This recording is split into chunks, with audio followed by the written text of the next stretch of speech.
Good morning class. बेटा आज हमारा टॉपिक है कंजक्शंस एंड इंटरजेक्शंस। चैप्टर 20 है, ये थर्ड क्लास की बुक है मेरे पास इंग्लिश ग्रामर की। ओके तो आज आपको चैप्टर 20 में एक्सप्लेन करने जा रही हूँ conjunctions and interjections. Okay read the following sentences and say what you understand from the underlined words and symbols. ये कह रहे हैं नीचे दिए गए सेंटेंसेस को पढ़िए, इसमें जो भी हाईलाइटेड वर्ड्स हैं, अंडरलाइन वर्ड्स लिखा है बट हाईलाइटेड वर्ड्स हैं, आप उन्हें केयरफुली देखिए कि आपको क्या समझ में आ रहा है। Navya and I are waiting to go to the park. When what can I offer you, tea और a cold drink? I like muffins but I don't like creamy pastries. I can't go to play because I have not done my homework. The creamy pastries are so delicious. यहाँ पर आपको कह रहे हैं कि इनमें जो ये हाईलाइटेड वर्ड्स हैं ना, एंड और बट और बिकॉज और इन सबको आप देखिए आपको क्या समझ में आ रहा है। तो बच्चों यहाँ पर आपको ये वर्ड्स, ये सिंबल्स क्या बता रहे हैं इसके बारे में आइए समझते हैं।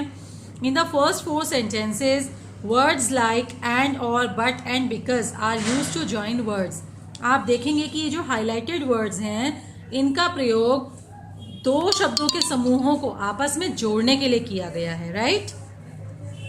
In the 5th sentence, we used an exclamation mark to express an emotions.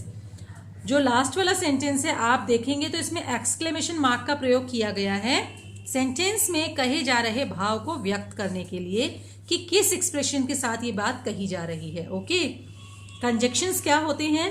Words like and और but and because join 2 words और part of sentences, such words are called conjunctions.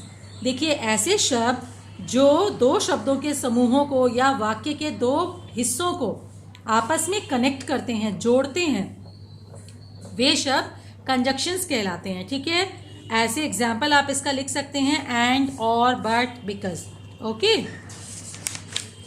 Next आपको क्या बता रहे हैं? Let us understand how to use them through some examples. कह रहे हैं आइए समझते हैं कि कुछ एग्जाम्पल्स के थ्रू समझते हैं कि किस तरह से हम इनका प्रयोग करते हैं। एंड जॉइंस 2 वर्ड्स और part of sentences that are same or similar. For example ये कह रहे हैं एंड का प्रयोग होता है 2 समान अर्थ बताने वाले पार्ट्स को जोड़ने के लिए, जैसे कि my mother and I love to play word games. मेरी मम्मी और मैं बहुत पसंद करते हैं शब्दों का खेल, वर्ड गेम्स, है ना। यहाँ पर क्या है? मेरी मम्मी और मैं दोनों कौन है? इंसान हैं, तो दोनों को कनेक्ट करने के लिए यहाँ एंड का यूज हुआ है। ओके और जॉइंस 2 वर्ड्स और parts of sentences by offering a choice between 2 things और आइडियाज। और का प्रयोग होता है जब किन्हीं 2 में से एक को चुनने की बात कही जाए, चाहे वे 2 वस्तुएं हों या 2 विचार हों कि हमें क्या करना चाहिए क्या नहीं, या तुम्हें ये खाना है या ये खाना है ना। तो किन्हीं भी 2 में से जब एक को चूज किया करने की बात की जाए तो जहां चॉइस आएगी ना वहां पर और का यूज होगा। Okay next is but. But का मतलब होता है लेकिन। बट क्या करता है? Join words or pairs of sentence that are not same or similar. ये ऐसे वर्ड्स को ऐसे सेंटेंसेस को सेंटेंस के पार्ट्स को जोड़ता है आपस में जो दोनों ही पार्ट एक दूसरे के ऑपोजिट बात कर रहे हो, है ना, जिनका मीनिंग सेम ना हो। तो यहाँ पर आप देखोगे माई सिस्टर एंड आई दोनों को ही सेम चीज पसंद है, इसीलिए इनको एंड लगा के जोड़ा गया। लेकिन यहाँ पर I will take tea but without milk, मैं चाय पीऊंगी लेकिन बिना दूध की। यहाँ पर 2 अपोजिट विचारों को कनेक्ट किया जा रहा है। देखिए नॉर्मली हम चाय की बात करते हैं तो ऑब्वियस है कि हमें दूध का ध्यान आता है, चीनी, चाय पत्ती और दूध का ही ख्याल आता है ना चाय के नाम से। लेकिन ये कह रहे हैं चाय तो पीनी है लेकिन बिना दूध के। तो यहाँ पे ऑपोजिट एक एक्सप्रेशन आ रहा है, इस वजह से इसको बट से कनेक्ट किया गया। ओके बिकॉज का मतलब होता है क्योंकि। इसको कहाँ यूज करते हैं? जॉइन 2 वर्ड्स और part of sentences by giving a reason. जहां पर हमें एक रीजन देना हो, एक कारण देना हो, वहां पर कारण बताने के लिए हम बिकॉज लगा के सेंटेंस को ज्वाइन करते हैं। ओके जैसे आई गॉट वेट, मैं भीग गया बिकॉज इट वॉज रेनिंग, क्योंकि बारिश हो रही थी। ठीक है ना, भीग गया ये तो अपनी बात बता दिया, लेकिन क्यों भीग गया उसका रीजन भी बता दिया, है ना। तो बच्चों आप समझ गए होंगे कंजक्शंस का यूज कैसे किया जाता है। अगर आपको ये समझ में आ गया है तो ये एक्टिविटी ए और बी आप लोग बुक में फिल करेंगे, मैं भी फिल करके आपको पिक शेयर करूंगी। इसके बाद आप मैच कर लेना कि आप कितने सही हो, ठीक है। नेक्स्ट यहाँ पर दिया है इंटरजेक्शंस। इंटरजेक्शंस क्या होते हैं? The words shown in the following pictures express an emotion और अ फीलिंग। ये कह रहे हैं इन पिक्चर्स में दिए गए इन वर्ड्स को देखिए, आपको इन वर्ड्स को पढ़ के हमेशा एक स्पेशल फीलिंग या इमोशन का एहसास होगा, है ना। तो ऐसे वर्ड्स होते हैं interjection. Such words are called interjections, they always end with an exclamation mark.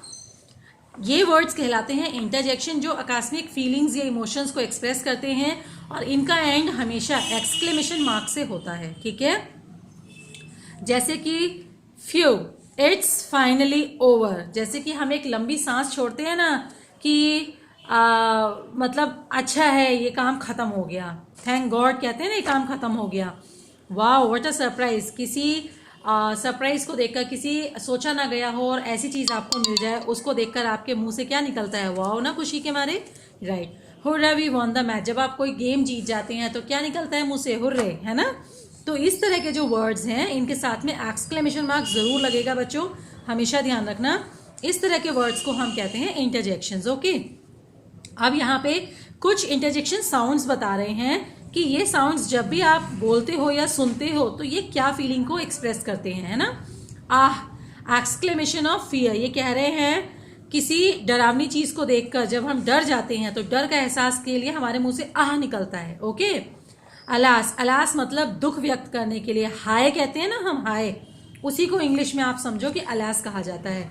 हाय ये क्या हो गया, हाय राम मैं मर गई, है ना, तो उसके लिए अलास कहा जाता है। ऑ का यूज होता है जैसे आप कोई क्यूट चीज देख लो, प्यारी चीज देख लो, है ना, तो हमारे मुंह से निकलता है ना ऑ, कितना प्यारा है ना, यस।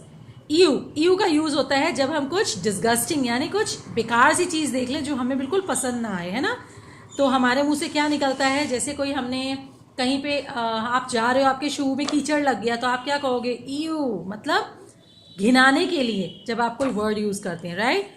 ऐसे ही ओह, ओह का इस्तेमाल होता है आकस्मिक विचार को व्यक्त करने के लिए। जैसे अचानक आपको कोई ख्याल आया, ओह मैं ये भी तो कह सकते थे हम, है ना, तो उसके लिए हम ओह का यूज, ऊप्स का यूज करते हैं, मेकिंग अ मिस्टेक। जब कोई गलती हो जाए तो अक्सर हमारे मुंह से ऊप्स निकलता है। आउच, जब आपको दर्द होता है, कोई छोटी मोटी चोट आपको लग गई अचानक से तो आपके मुंह से क्या होता है? आउच निकलता है ना। फ्यू होता है एक रिलीफ वाली सांस जब हम छोड़ते हैं, जैसे कि हमारे एग्जाम्स खत्म हो गए, एग्जाम्स खत्म हो गए, छुट्टी मिली, होता है ना, तो इस तरह का साउंड यहाँ फ्यू कह के एक्सप्रेस किया जा रहा है। श कहते हैं जब हमें किसी को साइलेंट करना हो। वाव कहते हैं जब हम आकस्मिक खुशी महसूस करते हैं, है ना। और यक्स कहते हैं जैसे कि यहाँ पे फॉर फियर और कंसर्न नॉट सीरियस, मतलब एक जैसे मान लीजिए आपको कोई दोस्त कह रहा है कि चलो गेम खेलते हैं, मोबाइल पे गेम खेलते हैं, और आप उसे कहते हो अरे नहीं मम्मी घर पे है या मम्मी देख लेगी, है ना, तो यहाँ पे आप यक्स करके एक्सप्रेस करते हो। और yippee, yippee होता है सेलिब्रेशन का एक्सप्रेशन जब आप खुशी के मारे चिल्लाते हैं, है ना। तो बच्चों ये सारे हैं इंटरजेक्शंस। इसमें एक एक्टिविटी दी गई है, सी एक्टिविटी, ये आप लोग खुद से फिल करेंगे और मैं फिल करने के बाद आपको डेफिनेटली इसका पिक शेयर करूंगी ताकि आप लोग मैच कर सकें, ओके। अब बच्चों ध्यान रखिएगा, ये जो एक एक्टिविटी दी गई है जॉइन द टू स्टेटमेंट्स, ठीक है, इसको मैं फिल करके आप लोगों को भेज रही हूँ। तो आप लोग क्या करेंगे, अपनी बुक पे सिमिलर वर्क फिल कर लेंगे। इसका कॉपी वर्क मैं आपको कल सेंड करूंगी, ओके।